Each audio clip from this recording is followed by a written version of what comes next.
Good morning everyone. आज हम लोग देखेंगे मुंडा मान की शासन व्यवस्था।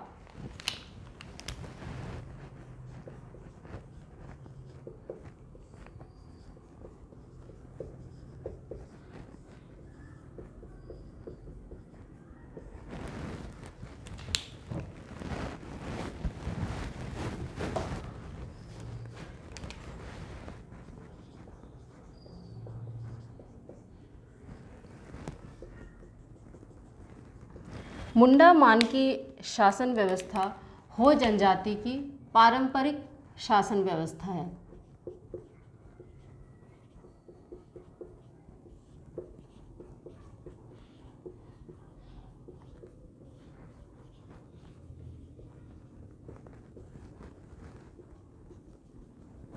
अंग्रेजों के समय में हो जनजाति लड़ाका कोल के नाम से फेमस हुए।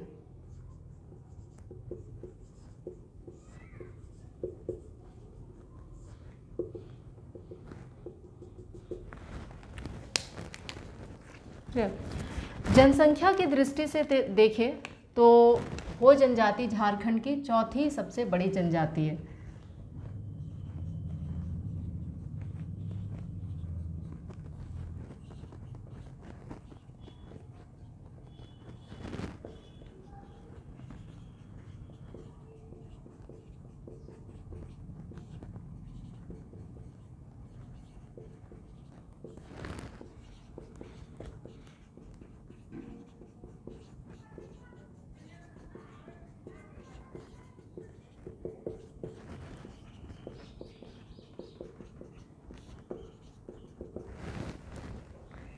क्लियर? यह जनजाति मुख्य रूप से कोल्हान प्रमंडल में पाई जाती है।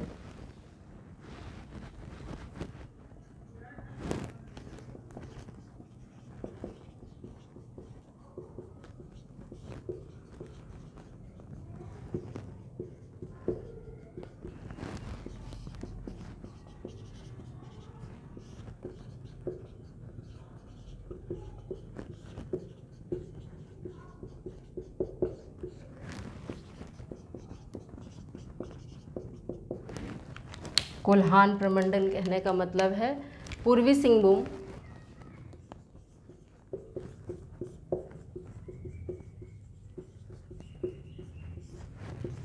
पश्चिमी सिंहभूम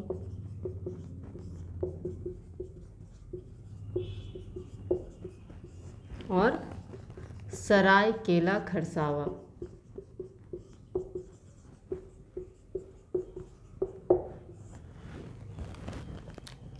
क्लियर? इस शासन व्यवस्था को थॉमस विल्किंसन द्वारा मंजूरी प्रदान की गई थी।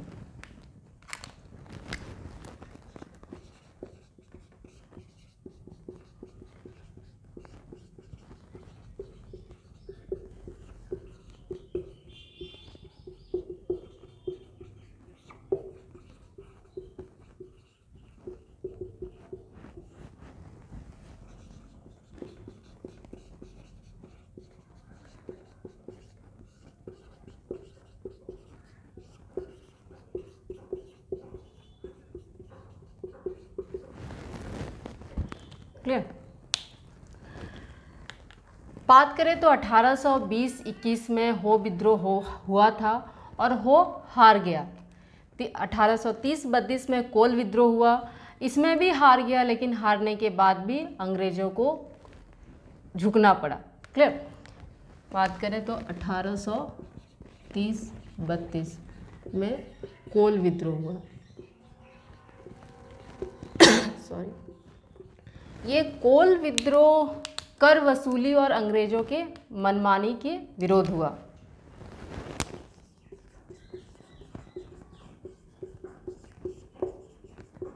और भी रीजंस हम लोग जब कोल विद्रोह देखेंगे, पढ़ेंगे अलग टॉपिक में, तो देखेंगे।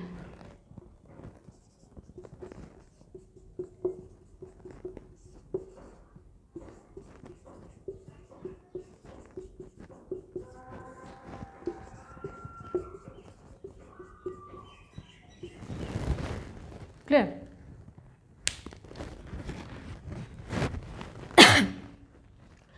अंग्रेज जो थे, अंग्रेज अफसर का मानना था कि कोल्हान के लोगों को लड़ाई से नहीं जीता जा सकता है, इसे प्यार से ही, सहमति से ही शांत रखा जा सकता है। क्लियर। इसलिए कोल विद्रोह के बाद ब्रिटिशर्स और हो जनजाति के बीच समझौता हुआ और इस समझौते के परिणाम स्वरूप 1837 में विल्किंसंस रूल बना। क्लियर। देखते हैं हम लोग।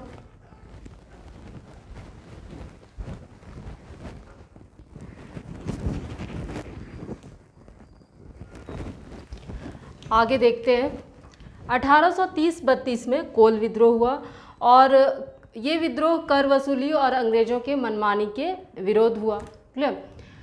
ना इस कोल विद्रोह के दमन के बाद अंग्रेजों और आदिवासियों, हो जनजाति के बीच समझौता हुआ। इस समझौते के रिजल्ट में, परिणाम स्वरूप 1837 में 1837 ईस्वी में विल्किंसंस रूल बना। क्लियर। विल्किंसंस ने 32 प्रावधान शामिल कर इसे उस समय के गवर्नर से अनुमोदित कराया और इसे कोल्हान डिवीज़न में लागू कराया। क्लियर। और यही कानूनी व्यवस्था जो था, रूल जो था, उसको विल्किंसंस रूल के नाम से जाने लगा, जो कि आज भी हम लोग जानते हैं विल्किंसंस रूल। क्लियर।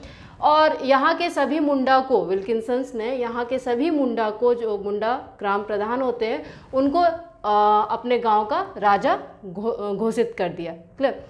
और पहले की तरह जो मुंडा और मानकी का पद वंशानुगत हुआ करता था, वो पहले की तरह इस पद को वंशानुगत कर दिया। क्लियर। तो आगे हम लोग देखते हैं।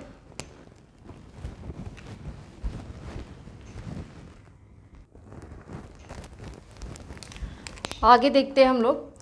मुंडा मान की शासन व्यवस्था 2 स्तरीय शासन व्यवस्था थी।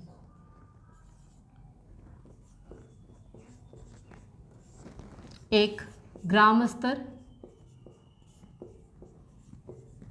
और दूसरा पीढ़ या पीर स्तर।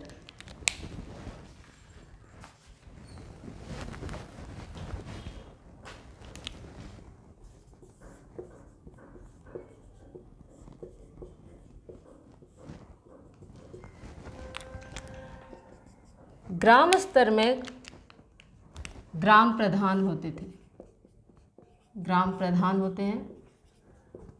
ग्राम प्रधान को मुंडा कहते हैं। मुंडा का सहायक, उसको डाकुआ कहते हैं। मुंडा का सहायक।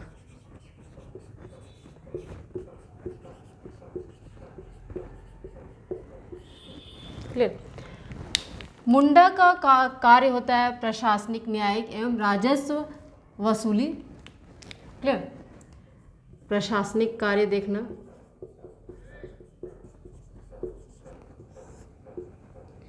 न्यायिक एवं राजस्व वसूली मीन्स कर लेना।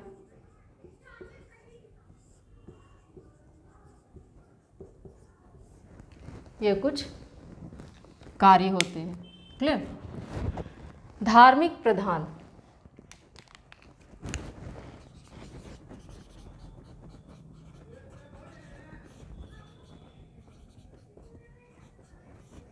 धार्मिक प्रधान को देवरी कहते हैं।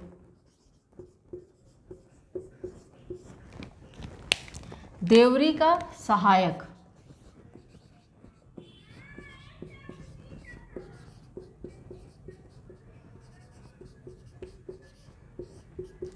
यात्रा देवरी कहलाता है।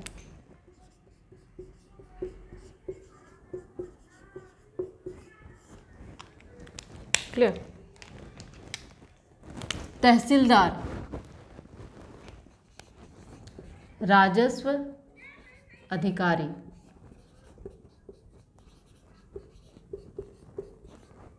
को तहसीलदार कहते हैं।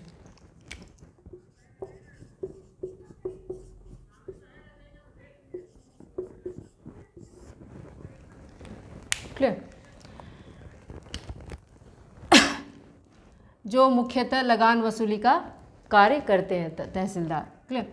पीड़, कई गांवों को मिलाकर अंतर ग्राम्य पंचायत बनती है।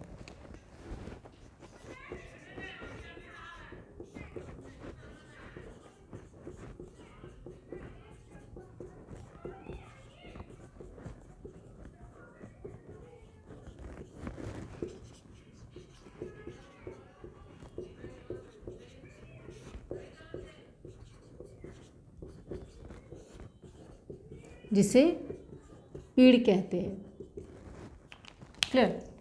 नेक्स्ट, मानकी, पीड़ का प्रधान। तो हम लोग देख रहे हैं ये मुंडा मानकी शासन व्यवस्था है। मुंडा ग्राम स्तर पर होता है, ग्राम स्तर पर ग्राम प्रधान जो होता है मुंडा कहलाते हैं, और पीड़ का प्रधान जो होता है वो मानकी कहलाता है। क्लियर। तो जो भी प्रॉब्लम होता है, जो भी डिस्प्यूट होता है जो ग्राम स्तर पर सॉल्व नहीं हो पाता है, वो पीड़ स्तर पर जाता है। तो ये कुछ फैक्ट्स है मुंडा मानकी शासन व्यवस्था से related. Clear. That's all for today. Thank you.